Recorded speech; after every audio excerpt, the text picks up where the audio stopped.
Well, welcome everybody to another edition of Forever Bristol City podcast. Another one of those morning after the night before. And what a night it was, typical of being a Bristol City fan.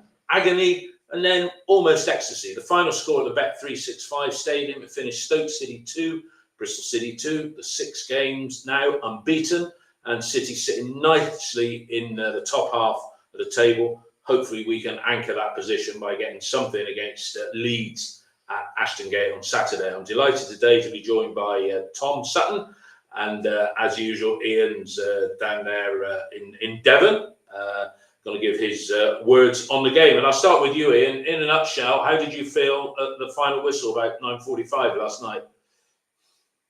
Well, at half time, you'd have taken a point at 2-0 down after 14 minutes. I've likened it to watching a 90-minute five-a-side game because neither side seemed at all capable of defending, and both sides seemed very good in attack.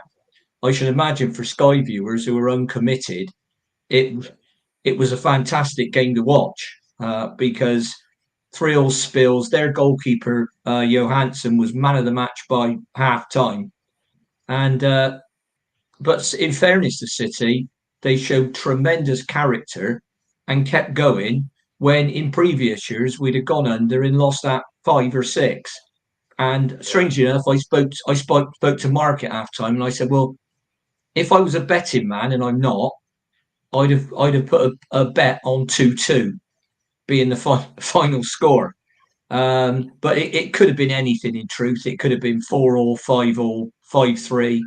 It was it was just one of those very, very entertaining games. But we're really going to need to tighten up against Leeds on Saturday because we can't defend like that against them.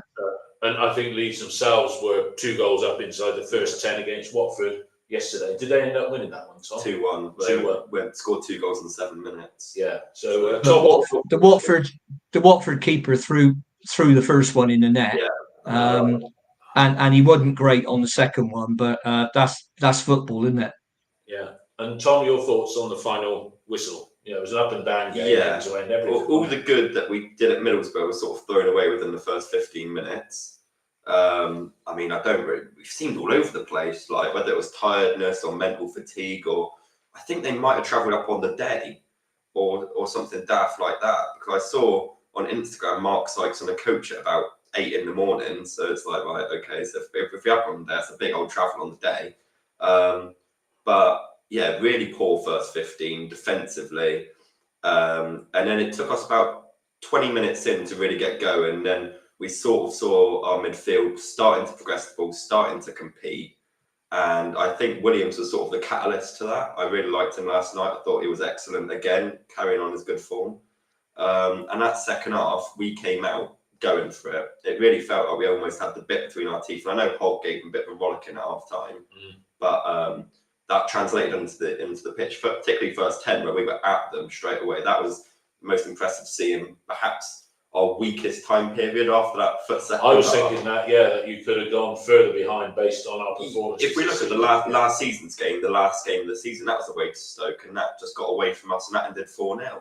Yeah. And it could have ended up being something ridiculous like that again last night. So it's good to see in that second half us doing what teams usually do against us and taking complacency and spinning it and just going for it straight from the off and catching them almost off guard. And should have got all 3 Should have points. got a performance worthy of getting all 3 points. And well done to the 600 City fans who went up there and saw that. You talk about travelling up on the day.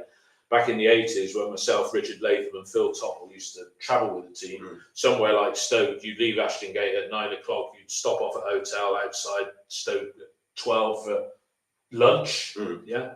And that was par for the course. But if they did go up on the day, that's maybe taking it back to the old days. Yeah. But I think we went further than that a few times as well. Anyway, we digress. Ian, starting lineup, Sykes recalled for Hirakawa and Wells keeping his place, rolling back the years. We'll talk about his goals later, but no surprises for you for the team that Hogg named. I would have thought it's about time Fally got an opportunity up front, and I thought with Nahki starting on Saturday against Borough, I thought that might have happened, or he might have even brought Armstrong in to start, but he went with Nahki again.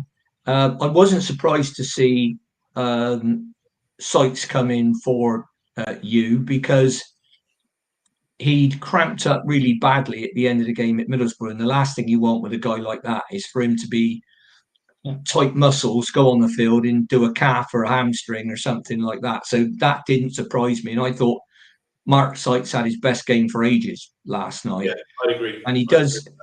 Sykes is a lot better. And I know when you talk about wingers defending, people go, "Oh, well, yeah, but that's not really what they're for." Within the modern game, in that formation, they are, right? Because when you're defending, they've got to be an extra fullback. And I think George Tanner and Ross McCrory had better games last night when, for example, Earthy was in front of him, but certainly George Tanner with Mark Sykes in front of him. So I think that it's an important part of the game. And while we're on George Earthy, he's attracted some comment. I thought he was terrific, especially as he was playing what is out of position. He's not a wide left player. He's a 10, but he was playing that 11/10 role. He was very unlucky not to score. Yeah. Okay, Tom, what did you think? I mean, it's a bit of an anomaly. We got Sykes, we got Twine out injured, Armstrong and Mayulu. That little trio cost best part of over £5 million. Now one's injured. He's not starting either. Nahki justified his selection, but were you surprised, as Ian said, that Mayulu's not featuring at all? Yeah, I don't understand. I know he was a project buy, but there's got to be something where Mayulu has to, at one point, be like, right, I've been bought in, you spend X amount on me, 2 million plus, he's on a long-term deal, and you're like, where's the opportunities? How are we going to develop a player if he's not getting any minutes and nothing? And, I know we bought him in and we're like, right, okay, he's young and, he's got the physical profile, but maybe you need to improve him technically. But I would argue same goes for Armstrong. I mean, Armstrong, technically, I would put up there with one of our worst footballers. Yeah. On the ball, I think that he's technically, his link-up player's got a lot to work on. Mayulu can bring players into play, Sinclair can't. But, I mean, it must be a real kick in the teeth to both strikers that 34-year-old out of contract at the end of the year is starting ahead of them. And Mayulu not getting no minutes. Armstrong came on as an impactful sub, I thought, against Middlesbrough at the weekend. But last night, he was poor. He looked to be puffing. He was caught offside, etc., etc. So, it's difficult. But fair play to Nahki, and we'll talk about his goals in a minute. Okay, let's crack on in the action. There's plenty of it. Ian, we do the goals with both you and Tom, but even before that first goal, Max was exposed in a one-on-one and had to put in an early save, didn't he? There. Yeah, it was. I mean, I've often used the phrase in the past, we started badly and got worse, but we did. We were still on the coach when that one happened. I mean, Stoke were really quick out the blocks. They'd obviously seen what we'd done at Borough and planned that high tempo, get us on the back foot start. And it worked brilliantly for them. Sometimes you have to give credit to the opposition. And they created a lot of space. They played through us too easily. We're far too easily played through with a simple pass. I mean, 120-yard straight pass, and there's just loads of space. Now, we need to look at, because it's not, you can't just blame the defence. There's no shield in front of it a lot of the times. And of our midfield players, only Joe Williams, I haven't seen it. Marcus McGuane can defend, and I've seen him play before. But Max Berg can't. Knight isn't a great tackler. He's a great chaser down. He's a great blocker, and he competes, but he's not the best ball winner. No. So you're left effectively without a shield in front of defence, without a Cole Skuse or a Khalifa Cisse, or if you want to take it to top players these days, without a Caicedo or a Declan Rice, somebody like that, that's going to take the pressure off the defence. And the number of times people are running at them, and you can see the defender thinking, well, what do? Do I go with my man, or do I go and close this bloke down? And I think we need to look at that. We're too open at times. Don't be wrong. We were promised attacking front foot football, and we've got it. So I'm not quite. Yeah. I'm not griping about that, and I'd take a game like that against a 0-0 draw any day of the week. However, there are limits, and it does depend who you're playing. So I think we'll need to, we'll need to really think about it and really tighten up and get the tactics spot on against Leeds, because we can't leave any grass behind us with the player. I mean, if you look at their record, they've only lost one game this year. And I think, I'll say it now, the sides that are at the top at the end of the season will be the ones that are best defensively. Yeah. And if you look at the ones at the top, they've, Burnley have only conceded 4 goals all season. So, we've got I made a note last night, we've got I think it's the 8th worst defence in the division after last season. We have got the 10th best attack, which is different. So we've gone from last season, from that, we've just swapped it right round. So we need to get tighter, mate, but still keep playing decent attacking football. All right. Tom, Ian said about Williams being the only shield. I mean, and he got his 5th booking of the season, so he's not going to play against Leeds, no matter what. McGuane's got to be a starter there, hasn't he? Because Bird, somebody else said, Bird, for all his height, he's 6'1" bloke. He's not that physical there. I know he put in a couple of good shots, which we'll talk about later. But McGuane's got to start against Leeds, isn't he? Yeah. You're not going to put Naismith in there, right? No, you're not going to put Naismith in there. I was wondering whether he plays Knight and Bird deeper and then brings Earthy in the 10. That was another thing that I thought could happen, but whether you go Earthy from the start and then maybe you're starting Mehmeti again, but he was really poor first half. But you could argue that he was fantastic against Middlesbrough. So Mehmeti's one of those players that he's impossible to keep consistent due to the nature of how he plays and taking people on. He's going to have games where nothing comes off for him, and he's going to have games where everything comes off for him. Yeah. So, I mean, Hogg, if you listen to his interview afterwards, I think he put his arm around Mehmeti and went, it's all right. This is done for tactical reasons. It's not a slight on you, taking you off at half time. But I'd love to see Earthy start personally. I think he's more than warranted to start, judging by his impact. And just an extra person in midfield, maybe, and not play with 2 wide players. I mean, just an extra body. The difficulty, like Ian said, is our toughest tackler is Joe Williams. And I think Viner needs that Matty James-esque role in front of him at times, because there was times yesterday where Bejon Ho would drop in and just completely turn Viner. And then it's just McNally and sort of you're all just running back constantly and you're chasing towards your own goal. So if you have someone sitting in there, but who could do that role apart from Williams? I don't think Naismith's got the leg, particularly against Leeds. No. I think that the midfield runners they have and the pace they have in their team, Naismith would struggle. So it would have to be McGuane. If you want someone like that, that's a big ask for McGuane. Considering the lack of minutes he's had since coming, you've played 4 minutes and joining us, and you're going right. Start against Leeds. Start against one of the top sides in the division. I'll stick with you on the first goal. It was a cross and weak challenge by McNally, and then Lewis Kumas, son of Jason, the ex-Tranmere Rovers player, apparently. Viner wasn't tight enough on him. How did you see that first goal from a defensive standpoint? It was sloppy, as Ian said. We looked like we were still on the coach or lead weights in our boots. Yeah, for me, it's a fantastic ball first time from the left. He almost lets it run across him, whips it in. It's such a great ball into the back post. And it's just over McNally. So you could argue it's McNally, he's been run off there. But heads it back across, and Viner's not tight enough. Bird's not tight enough. You need... That is exactly what Ian's saying. You need someone who's going to sit to be pouncing on opportunities like that. Drop balls to the edge of the box need to be claimed by the defensive midfielder, you'd think.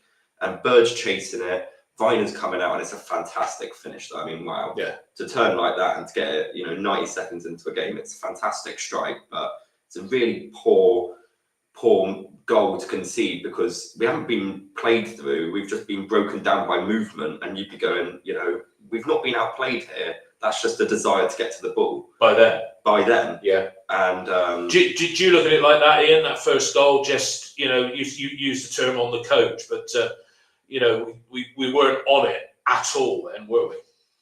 No, and you have to ask how easily they got away on the left to put that cross in. You know, there's lots of opportunities to stop that happening. But when you've got players in the side that can't defend very well, and few, that sort of thing's going to happen. And it's why Saturday, one of the options I'd look at. I mean, a lot of people here are saying, you know, Naismith in a holding role, possibly next to McGuane, so you effectively play with 2 6s. I think if you add Knight and Bird back there, you've effectively got 2 8s and no 6. And if you bring Twine in, I like not Twine, Earthy. I think he's a good player. Don't get me wrong, I like him, really like him, and he is a good 10.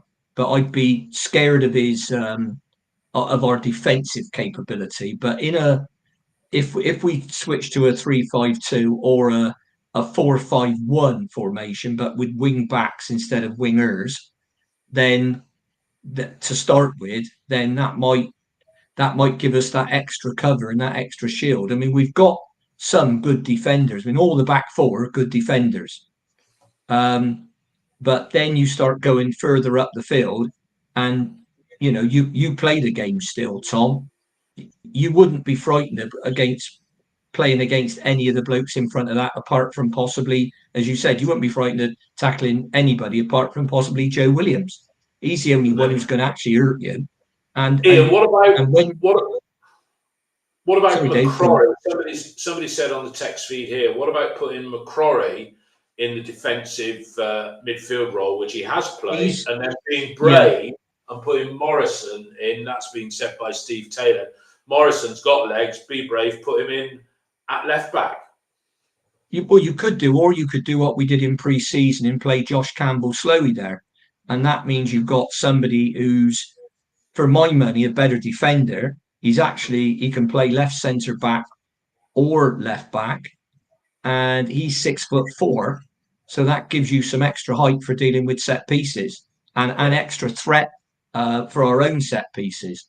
I think Rob Atkinson will be back on the bench, touch wood, on Saturday, because obviously Joe's out of the squad. So there are options. We have got options. It's not like we're stuck and we have to play this formation. I can't see Oggy changing it. And I won't bore anybody with the details here, but if you look on X, you'll see that I've suggested 3 formations, including a 4-2-3-1, that might possibly work. But I mean, McCrory's played there, and I've seen McCrory play that position for Aberdeen and whack one in the top corner from 25 yards. So we know he'll gallop forward. I'm just a little bit worried about the discipline side of it, because even as a left back as opposed to a left wing back, he doesn't have to play high. When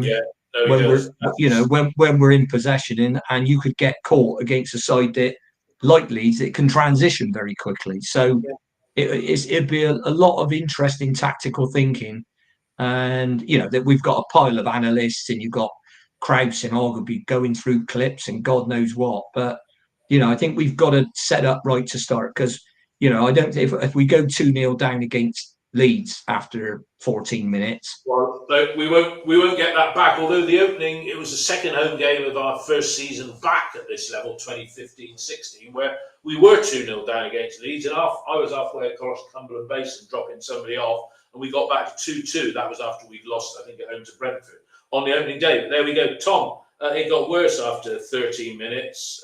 Bird seemed a bit loose in midfield before Manhoff released Kumas, who passed to Moran.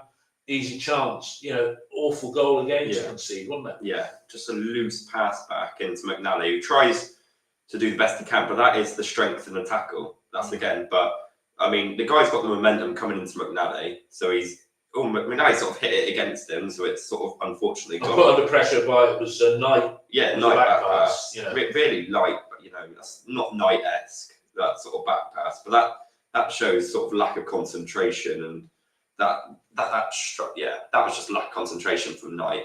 And the guy, McNally, does the best he can. And I thought he had a fantastic game yesterday on the whole, McNally, particularly with an off-form Viner next to him. But really poor goal to concede. And you're looking at after 13 minutes and you're 2-0 down. Yeah. Max does a I thought Max was going to keep that out, and it almost seems like it looked like a Burnham goal, but it's gone down.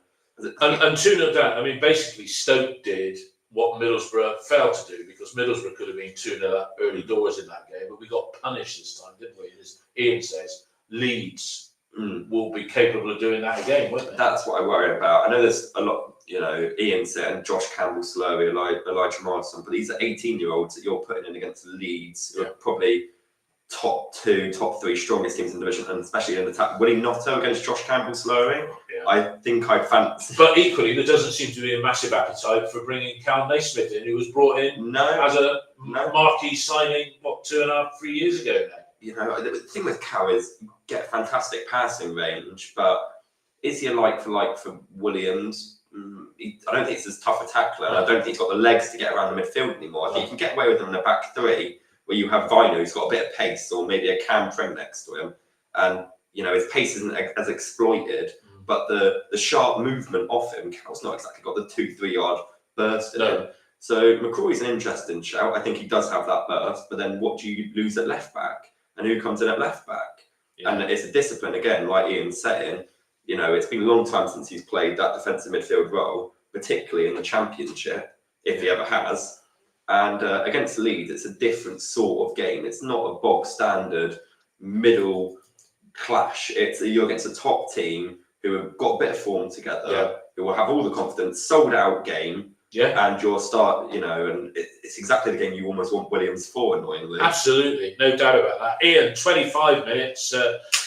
Referee Dave Webber, I thought, had a good game. I think you commented similarly, something that I'd read in one of your pieces, Ian. But Tanner, no handball given, and the arm was in a unusual position. Was that? I mean, if they get the penalty and they score, we don't come back from that. But it didn't happen. But how did you see it? I think that had been incredibly harsh if that was given.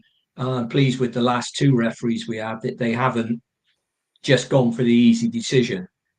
Somebody like Keith Stroud would have probably given both of them. The Middlesbrough, where Naismith clearly got the ball when you watched it in the replay, and that one last night is hit George in the chest, and that bit of his arm. Well, is he seeking to gain control? Was it deliberate? Absolutely not. If somebody smashes a ball at you and it hits you, you don't know where it's going. You just hope it's not going to catch you in the face or in the family jewelry, don't you? So, no, that was never a penalty. I think so, and I'm pleased that, touch wood, the last 2 referees have been an improvement, because I was very down on the referees. I mean, I think after 9 games, we'd had 3 letters of apology from the PGMOL. I mean, that's like a third of the season you've played, and you've already got 3 letters saying, well, sorry, lads, we got that one wrong. The George Tanner one against Millwall, where the ball hit him square in the chest, that was given. So it doesn't help when that's happening, and people talk about VAR, and I'm not, there's nothing wrong with the system. It's the people that implement it, and that is always going to be the problem when you've got human beings doing it. Yeah, how did you see the penalty? Well, not the penalty, the shout for one. I thought it was lower down. Those of you that are watching on YouTube, Ian was saying higher part of the arm. I thought it was more on his elbow, and they get given sometimes. It's not harsh, but the way he's it's tough. If it's against you, you're sort of screaming for it, and if you're the defending team, you're going, no, he can't get his arm out of the way there. But it's a tough one, and again, it's like it's the consistency for me. What is the rules around handball, and that it seems like it's almost up to the ref's interpretation most of the time. But obviously, every ref has a different interpretation, and it's of course how they view it. And I wish refs use their linesmen more, and I wish linesmen were braver.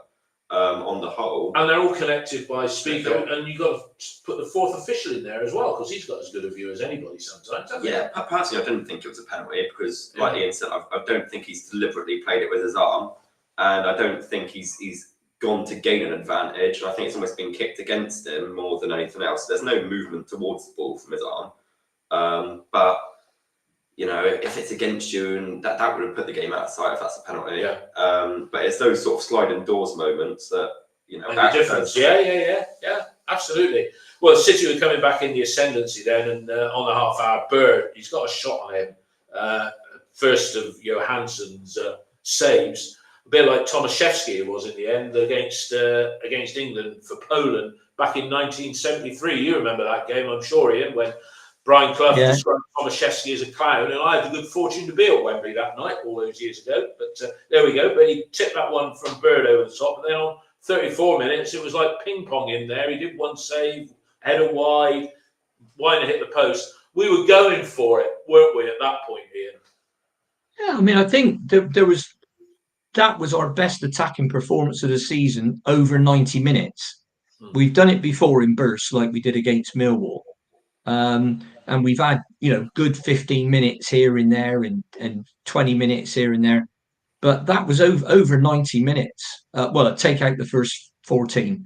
Over 90 minutes. And there were shots before that. Knight had one that he pulled out of the bottom corner.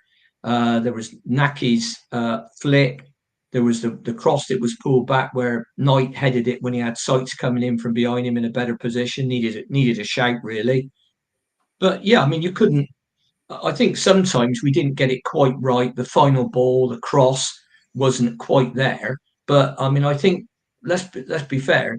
When Stoke made substitutions, they were defensive ones, and so I think they were very happy with a point at the end of the day. Now, whether their fans were happy with being 2-0 up and pulling it back, you can imagine what we'd be like. But as I say, sometimes you have to give credit to the other side, and last night they had to give us credit. We attacked them.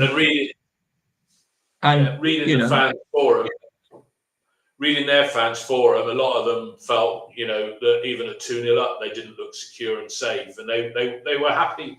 And look, every club, as we're all moaning millions, they've drawn 3 in a row now, but it was only a fortnight ago that they humped Portsmouth 6-1 at home. So it's a very average and even division this year, save 2 or 3 clubs.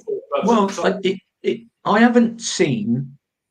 All the teams I've seen so far are all far better going forward than they are in defence, and it is really stark.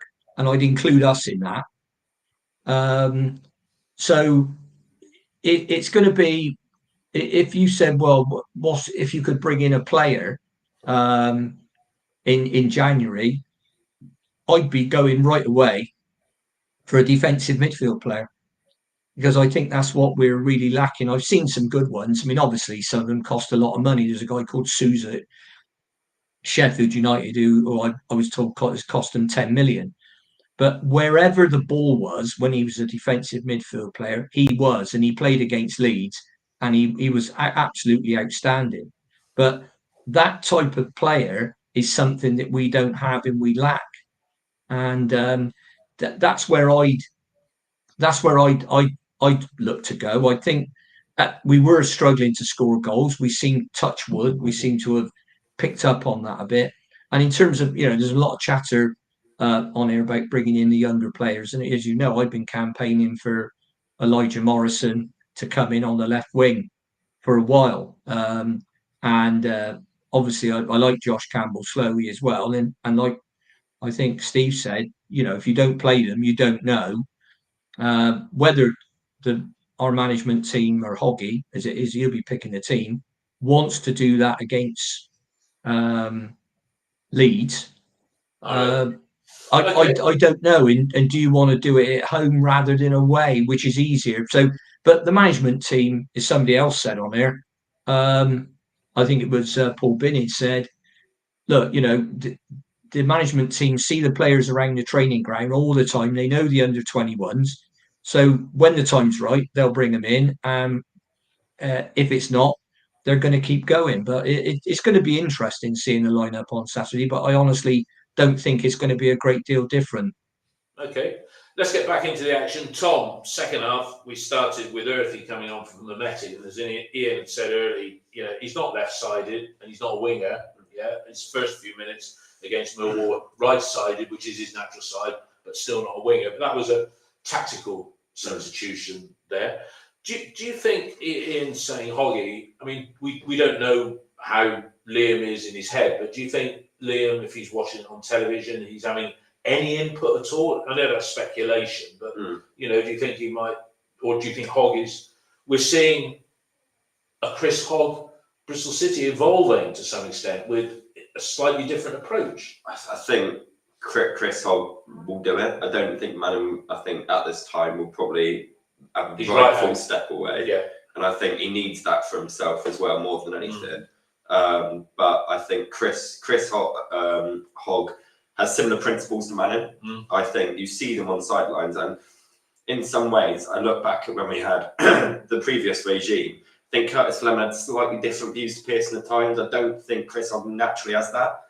I think the way he wants to play football is in a similar sort of way to Manham. So there's that understanding between the two of them that this is how we like to set up. I mean, the fact that he's gone the same shape and we're bringing the same type of people on, and we are playing slightly more, you know, gung-ho. But I think the thing I like about that is because we're not starting Sinclair Armstrong. I think when you start Sinclair Armstrong, you're forced to play a certain way.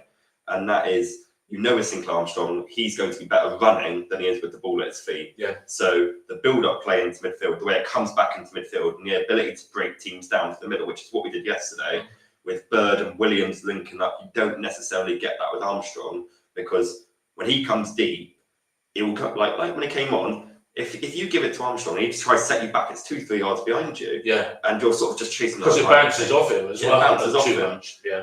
So, you know. So poor technique again from him. Poor technique. And that's what QPR fans said. They said, but QPR fans played him out wide.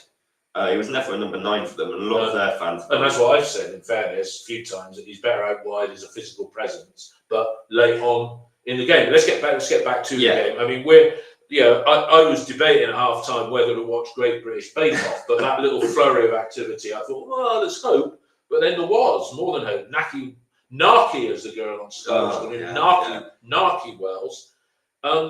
2 well taken goals from him. Really well taken. That first goal, that's not an easy finish at all. I think he's probably. It was on the volley, wasn't it? It was on the volley first time, and I mean, Johansson after the game he had in the first half. I'm really not sure why he's gone. That was his only error, wasn't it? That was his only error. All over the shot. I think maybe he's blindsided, or he's gone to punch it, missed the punch, and is really slow to get back on his line, and doesn't dive for the ball on the line. So you're like, right, okay, and that was sort of the. I think as soon as the ball went in, you saw the confidence back into it. It was reinvigorated. It was like, right, we actually can score now.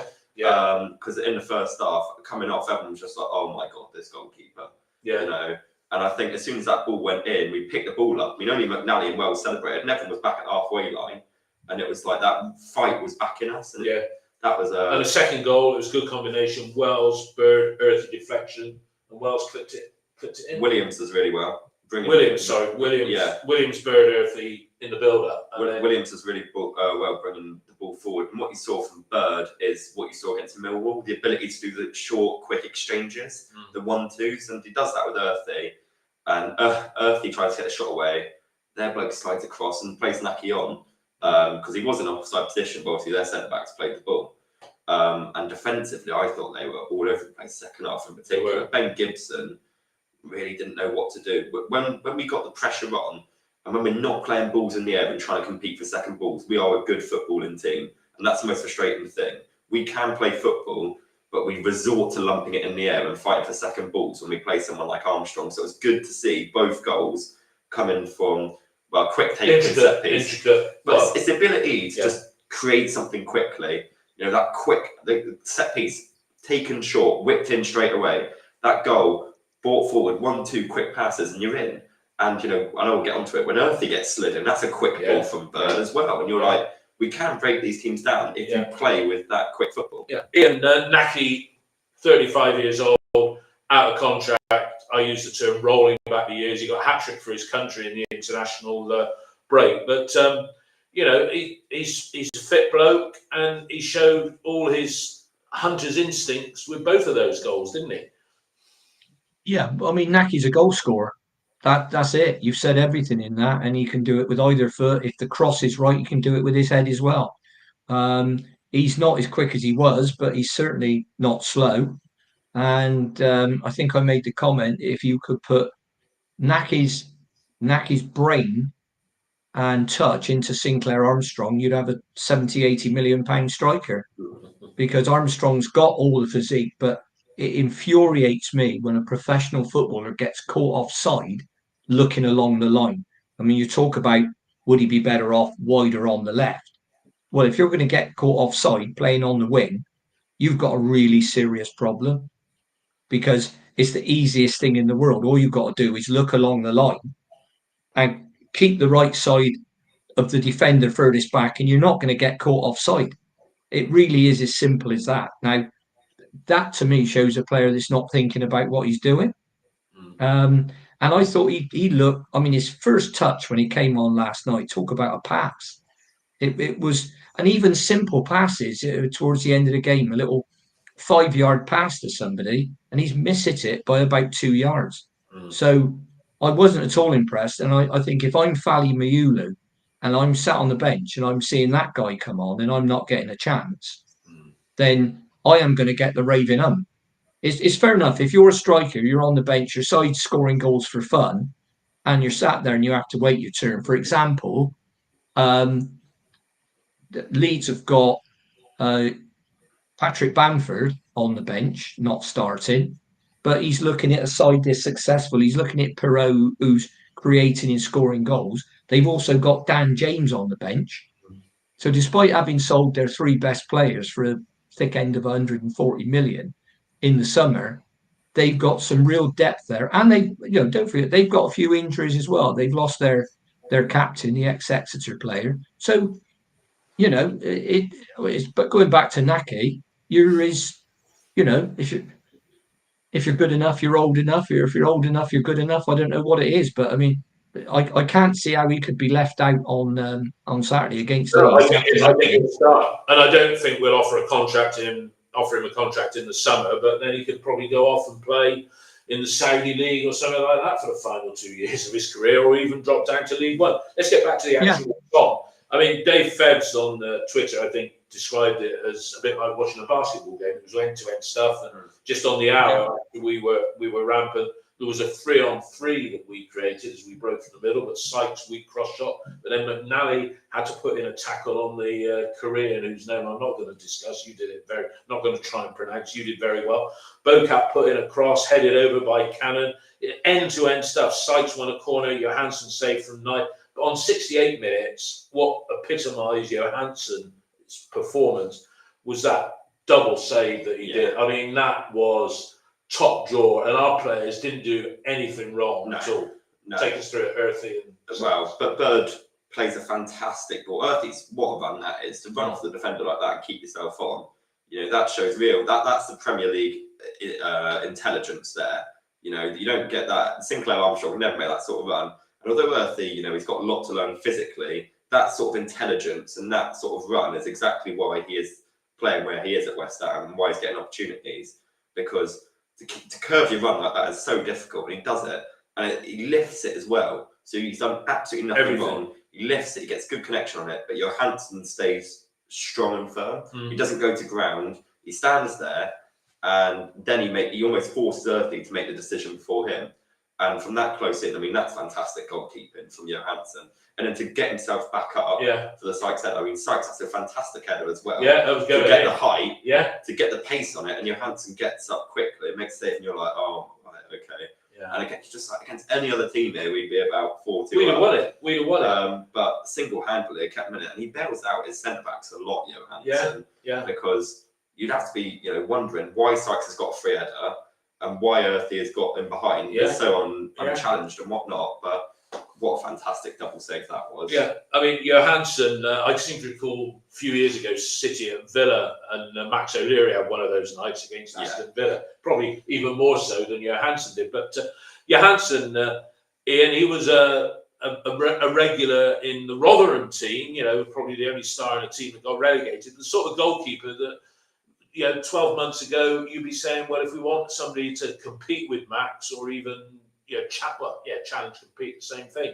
Good goalkeeper at this level, isn't he? Without a doubt, and he showed that last night. I'd be delighted. I mean, if Stefan Bajic moves on when he's out of contract in the summer, I'd be absolutely delighted if we signed him. I think Stoke paid about £1 million for him, something like that. I'd be absolutely delighted if we paid double that for him, but I got a feeling he'd be a lot more now. And the game, as I say, that was sort of like one moment. McNally put in a header across goal. Bird was over there. Stoke came back into it, but the closing stages of the game, Ian, you just had a confidence that we were going to keep them out. I did anyway by that time. Did you share that? No, I could see them scoring from a set piece, or because we just weren't defending very well. And Tom's picked up that Zach Viner didn't have a great night. And whilst I've covered the bit about the defence leaving them exposed, there was several times where I thought, as good as Zach was against Borough, he wasn't as good last night. So it's that level of consistency in some of the distribution, and some of Max's distribution. This diagonal kick out to McCrory gets a bit tiresome, but I don't mind it. But if the ball's going over McCrory's head and out of play, it just takes all the momentum out of what you're doing, and it gives the other side the ball. So no, I didn't feel confident. I felt it 2-2. I felt it could be 3-3 or it could be 3-2 to either team, to be honest. Just not because I thought Stoke were better than us. They weren't. I think we were the better side for about 70 minutes, 65 minutes or something last night. But we just couldn't do that. Okay, right, we'll get solid now. Like when we made the substitutions at the end at Borough, because it was really one-way traffic in the second half at Borough, the same as it was the year before. And we got McCrory on, and we got Earthy on, and we seemed to be even more solid. And Viner was having a good game, as was Luke McNally, who I think is a tremendous player. It'd be very interesting to see. I think Rob Dickey's going to be available for the first team in a couple or 3 weeks. But Ian, very interesting. Ian, sorry to interrupt. If you're saying Rob could be in contention, Rob Dickey probably after the next international break, to be fair. Similarly for Hayden Roberts, you both said Zach's looking a bit off. When those three are back fit, right, there's no guarantee that Zach gets in the starting lineup, is there, really? No, I mean, we've got 5, what I'll call first team centre backs, and you've also got the guy I like, Josh Campbell-Slowey. I mean, we could go out for a side that is, at the moment, we still look quite small physically at times. We could go out with a land of the giants back 5 if we want, where everybody's 6'3", 6'4". So we're we're capable of doing that. It's a question of keeping them all fit. But if you played a 3, it wouldn't necessarily include Zach. I mean, you could have McNally on the right, Atkinson on the left, and Dickey in the middle, and play with wing backs. So if you want to be more adventurous and attacking, play with wingers. But in more of a what I call a 3-4-3. But there are options, but our issue is keeping people fit. I mean, we've got, I think it's either 7 or 8 players out on Saturday, including Joe, suspended. So Ian, how far is Sam Belloff getting fit? He's about the same as Rob Dickey. I think he's probably about 2-3 weeks from playing for the first team. There's you get this, he's on the grass, he's on the grass in running, he's not joining in yet though. Right, okay, so when they're joining in, it's first team training as far as I can fathom it out from all the football leagues, and I think they'll be back in first team training, like full training, pretty soon. And then it's a question of a bit of game time. You don't know. It seems to Manning and Og seem keener on playing the guys in the under 21. Giving the guys a couple more games in the under 21s, which is what used to happen years ago. You'd make your comeback in the reserves. In a football combination, as it was called back in the day. Tom, as it was, yeah. We haven't spoken to you for a few weeks because you've been playing, but what you have seen of City, and we're talking here now, Scott Twine, we're not missing him, are we? No, but I would argue that with Twine, if he had a different sort of player like a Wells who's sort of a bit more intelligent and running him behind. I mean, if you're playing Twine, he's going to put the slight balls through, the line breakers, and not this big, when we play Twine, it'd be Armstrong ahead of him. So you're forced to, as I've said, play a certain way. With Wells, I think Twine would prefer to play with Wells, but I don't think we're necessarily missing him. I think Twine's a bit lightweight. It frustrates me how he throws himself to the floor all the time. But the one thing about Twine as well is set pieces haven't been great. No, he's not even taking corners, is he? Yeah, we've got Williams on them. I know Williams is a good crosser of the ball, but I'm like, so one of the key reasons we signed this guy is for set pieces. I know that we don't have the tallest team at any given time currently, but I mean, Zach's 6'2". He doesn't look it and doesn't, in the way it translates in the way he plays. But he's not a small man. And the fact that Jason Knight is one of our more aerially dominant players at about 5'9" is a bit like, right, okay. But no, we're not missing him. The thing that I like about Knight in the 10 is more the defensive side of it. With his pressing capabilities, I think we caught Middlesbrough twice, Knight alone. With his pressing, Twine is quite poor in the press, I'd say. I think that intensity he lacks. I think when we have Twine and Armstrong, we go into this sort of mid-block around the halfway line, wait for them to bring it forward, and then we'll engage when it gets past our two, sort of in a 4-4-2. When it gets past the two, then we'll start to engage. You're like, well, by that time, it's already a 9v10, and you're like, right, okay, it's already outnumbered here. But I like that we engage them higher up, and Knight plays there. And when Wells, you've got press straight away, and that's where we caught Bauer. It's a massive difference having Jason Knight leading the press. Yeah. Which I don't think particularly earlier on he did as well last night as he did at Borough. And in the second half, Knight went back and Bird went to 10. So, I think with Twine, Twine would suit playing with Wells or Mayulu in the same way as you saw for the last 20 minutes when we came back against Millwall, because they're better technical footballers. So when you're looking at playing, same for George Earthy, when they'll be playing passes, Armstrong won't even think about moving into the space that Wells and Mayulu do.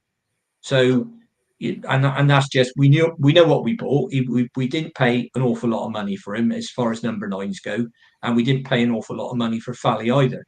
So they were both, in a sense, projects, but I think they'll both do a job for you. But I just want to see Fally get more opportunities, because otherwise he's going to finish up. He's going to finish up disappearing, and we'll never know. Okay, well, look, on to Leeds. We've talked a little bit about, them. They've got star players across the pitch, even on the bench, as you mentioned, Ian James and Patrick Bamford, two examples. I mean, we've had two tough away games, even without the off the field sort of pressures of relating to Liam's family. We've come away from two tough away games with 4 points. A point against Leeds, we'd all like to win, but that would be a good result, Ian, wouldn't it? In the overall scheme of things, keep the unbeaten run going, and a win. Well, if you established well and truly in the top 8, I would say. If you said to me, look, you can either play the game on Saturday, or you can have a point and not bother, I'd probably take the point, Dave. So you've got to look at who you're playing and what the strength of your team is, how you're playing, how they're playing. And there's no doubt, I mean, they've just won their last 2 games. They beat Sheffield United and they beat Watford. They scored 4 goals and only conceded 1. So, and Sheffield United are one of, if not the best defensive side in the division, probably next to Burnley. So I would say that, yeah, I would take the point. I am really looking forward to the game, because we're not going to be offered that option, are we? No. So, but I'm really looking forward to the game, and I wouldn't write us off, because whilst we're the highest number of draws in the division team, we've drawn 6. Leeds have actually drawn 4, and that shows to me that they're far from unbeatable, and they've only lost 1. But it's a game that, I mean, if our players can't get themselves up for that game, in front of a sold-out Ashton Gate. And bearing in mind, talk about progress and improvement. When we played them last season, we couldn't get the ball off them. When they had the likes of Gray, Somerville, Rutter, or Rutter, as he'll get called in Bristol, then let's see how well we do this time. And I'd like to see us. We won't sit back. That's for sure. Hog and Manning aren't cut from that sort of cloth. We won't sit back. We'll have a go. And I think sometimes you've got choices. You can go up and say, right, all right, we'll give you a game of football, or we're going to keep it tight and we're going to keep 9 behind the ball, and we're going to catch you on the break because we have got quick forwards. So we'll just have to see how it goes. But it's a game I'm really looking forward to. And I hope we can continue the run. I think it's going to have a little bit of a cup tie atmosphere, it being that Leeds will have the whole of the Atio stand. So it's going to be an atmosphere. Ian said if we were given a choice of not playing a game and taking a point, if you're Leeds, you're going to want to play the game. Their confidence is such that they'll come to Ashton Gate expecting to win, won't they? Yeah, you'd think so. I think that they've got to realise themselves they're on a good run, that they're one of the strongest teams in the division. And attacking wise, they're a very good team, and they're starting to keep them out, which, you can see them as soon as Ian said earlier, the best teams are always the ones that concede the least goals. I know it's common sense, but once you sort out what's going on at the back, it gives you a great platform to solve on what's going on up front. So they've stopped conceding, and then suddenly when they're, 4 goals in 2 games, only conceded 1, it looks completely different to how it was at the start of the year for them, where they didn't have a fantastic start. But we've only lost 2 games, and we're unbeaten in 6. And I know that we've only won 3 in 11. You're like, right, okay, but to get unbeaten 9 out of the 11 games this year is pretty good going. It's not bad. It's not bad at all. And I think it'll be an emotional game, the first home game, with that display as well that's been funded. And I think there'll be a lot of emotion surrounding the game. Early kick, 12:30 early kick on Saturday. But I could see us getting a draw. I really could. I think that'd be a great result. It'd be a great result. And then if you look just at home games coming up, we've got Leeds. Then on Tuesday week, Sheffield United. Then I know it's flipping after the international break. It's Burnley. So the next 3 games at Ashton Gate are what the Championship's all about. Top teams. I know between that we've got Preston away and Norwich away are the other games there. No easy games in the division, but if we can carry on the unbeaten run another game or 2 even or 3, it's starting to emerge as a better than okay season. And I think the way, the thing that frustrates the fan base and all of us, I think, is when you get these draws without showing much attacking threat. When you take the game to teams, it gives the fans something to get behind.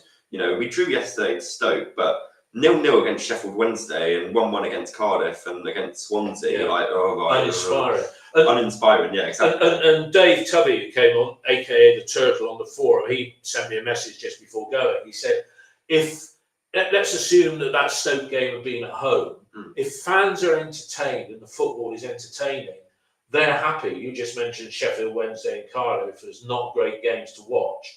Fans go to be entertained, don't they? That's the key thing. And we were entertained last night, and anybody watching it on TV, although it wasn't the most accessible game, but it would have been a good game to watch, wouldn't it? And, I watched it on TV and I was entertained. So on Saturday, as long as we have a bit of fight and a bit of bite about us, I don't want to see us being passive in midfield on Saturday, because that's where we'll get out, that's where we'll get dominated. Leeds are a good physical team, but they've got good attacking players. And I want to see, I want to see Tanner step up with his physicality. I want to see McCrory bring that physicality, because you've got to look to these leaders on the pitch. Tanner's played 100 games now for us. Yeah. It was the 100th game yesterday. And you look for these, more experienced players to almost establish themselves in the game. Because if we go 5-10 minutes and we're giving them the ball, we're standing off them, they're just going to build and build and build and then they'll grow the game. But if we, they're going to have periods of dominance. It's Leeds at the end of the day. We're not playing a poor team. But if you see them out, and then when you have the ball, you're effective with it, and you threaten them, it gives them something to think about. It's not going to be an easy game. But a good one to watch, and I think everybody, looking at some of the text comments on here, everybody's saying, we'd be happy with a 0-0 draw. But no, I mean, let's go for it. Let's give them a game. I think it will be a bit of an atmosphere on Saturday for the reasons. I think you need to be careful when you're talking about other teams as well. I mean, Cardiff, there's only one side who've picked up more points than Cardiff over the last 5 games, and I think that's Leeds. Yeah. So perhaps the 1-1 draw wasn't as appalling a result. And what I don't want to hear is the team being booed off at 0-0 at half time. I mean, if people think we're not very good now, if they'd have watched some of the crap we have over the last 50 years, what we're doing now is like world class. Because technically, I mean, I was looking at a game the other day, Dave, before we got relegated. Ashton Gate, Ricky Chandler scored. There was 2,800 people in the ground. Yeah. That was bad. So don't be saying things like, "Oh, this is the worst team we've had." Total bollocks, excuse my French. And it's performing. Oh, it's boring. It's this. Christ Almighty! I'll tell you, what was it? 7-1 or 8-2 at Northampton away. Yeah, 8-7. Our ground with 3,000 or 4,000 in it. No, we've come a long way since then. So just be a little bit calm and a little bit patient. And I've been guilty of it myself.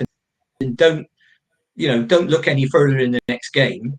But I can't, from an entertainment point of view, apart from one game, or I'll say 1.5 games, I can't complain about City this year. Okay. Apart from those 1.5 games.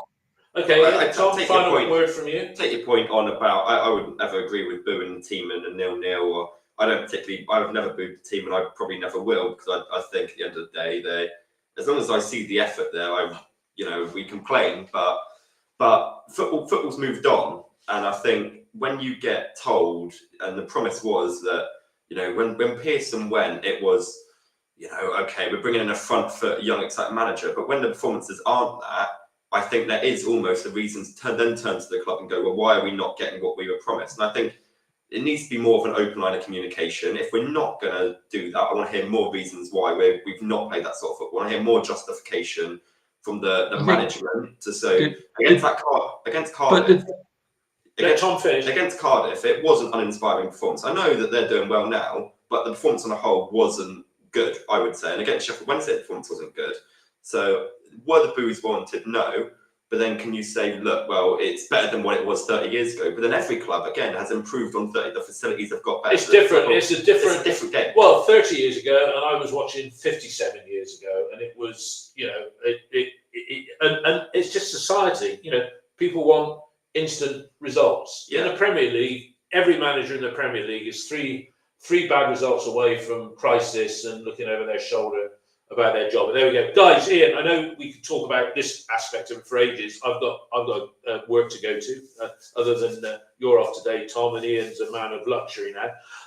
As I say, we'll be back on Saturday at 6:00 in the evening with our review of Leeds United at home. Thanks to everybody who's been watching on the YouTube feed when we've been recording it live. And those of you that listen on Spotify, etc. So everybody, enjoy the rest of your week, and we look forward to cheering